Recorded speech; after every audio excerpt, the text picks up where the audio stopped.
बिहार विधानसभा चुनाव 2025 में एनडीए की जीत के बाद बनी नई सरकार में सत्ता की बिसात जिस तरह बिछी है, उसने सियासी गलियारों में तूफान खड़ा कर दिया है। सबसे बड़ी खबर यह है कि नीतीश कुमार के पास लंबे समय से रहा गृह विभाग अब बीजेपी के पास चला गया है और इसकी कमान उप मुख्यमंत्री सम्राट चौधरी संभाल रहे हैं। मंगलवार को विधानसभा अध्यक्ष का पद भी बीजेपी के खाते में चला गया। वरिष्ठ बीजेपी नेता प्रेम कुमार निर्विरोध स्पीकर चुने गए।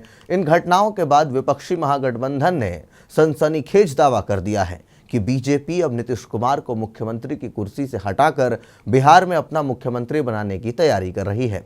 आरजेडी और उसके सहयोगी दलों का कहना है कि गृह, दो उप मुख्यमंत्री और अब स्पीकर पद हासिल कर बीजेपी ने अपनी सरकार बनाने की दिशा में निर्णायक कदम बढ़ा दिया है। आरजेडी के प्रधान महासचिव और विधायक रणविजय साहू ने मीडिया से खास बातचीत में कहा कि बीजेपी नीतीश कुमार को हटाकर बिहार में अपना मुख्यमंत्री बनाएगी। गृह विभाग भी जदयू से ले लिया। दो डिप्टी सीएम बीजेपी के हैं। स्पीकर भी हो गया है। बीजेपी अब बड़ा भाई बन चुकी है। मध्य प्रदेश, महाराष्ट्र, हरियाणा, कई राज्यों में उसने यही खेल किया। बिहार में भी वही होने वाला है। महागठबंधन की सहयोगी party India equality party IIP के अध्यक्ष और विधायक आईपी गुप्ता ने भी यही बात दोहराई। उन्होंने कहा, नीतीश कुमार को कुर्सी से हटाकर बीजेपी अपना सीएम बनाएगी। गृह, दो डिप्टी सीएम, स्पीकर उसके पास हैं। अब बस औपचारिकता बाकी है। आरजेडी के वरिष्ठ विधायक भाई वीरेंद्र ने भी महाराष्ट्र का उदाहरण देते हुए कहा था कि गृह विभाग गया, फिर स्पीकर पद गया, अब बस इंतजार कीजिए, बहुत जल्द वैसा ही खेला होगा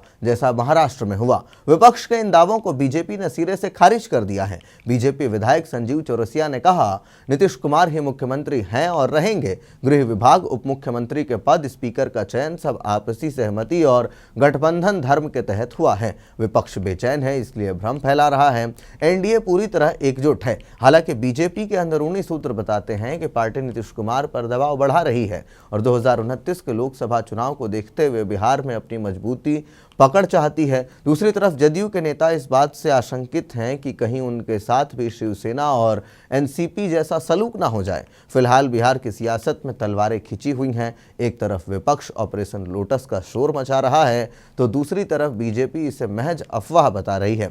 लेकिन जिस तेजी से महत्वपूर्ण विभाग और पद बीजेपी के पास जा रहे हैं, उनसे यह सवाल जरूर खड़ा होता है कि क्या बिहार में वाकई नीतीश युग का अंत नजदीक है। तो ऐसे में अब बिहार में बीजेपी जो है वो धीरे धीरे तमाम बड़े पदों को अपनी ओर कर रही है। मगर इसमें एक और दिलचस्प बात है कि जो 5 बड़े मलाईदार मंत्रालय हैं, उन मंत्रालयों में से 3 मंत्रालय अब भी नीतीश कुमार के पास है, जिनमें सबसे ज़्यादा बजट होता है।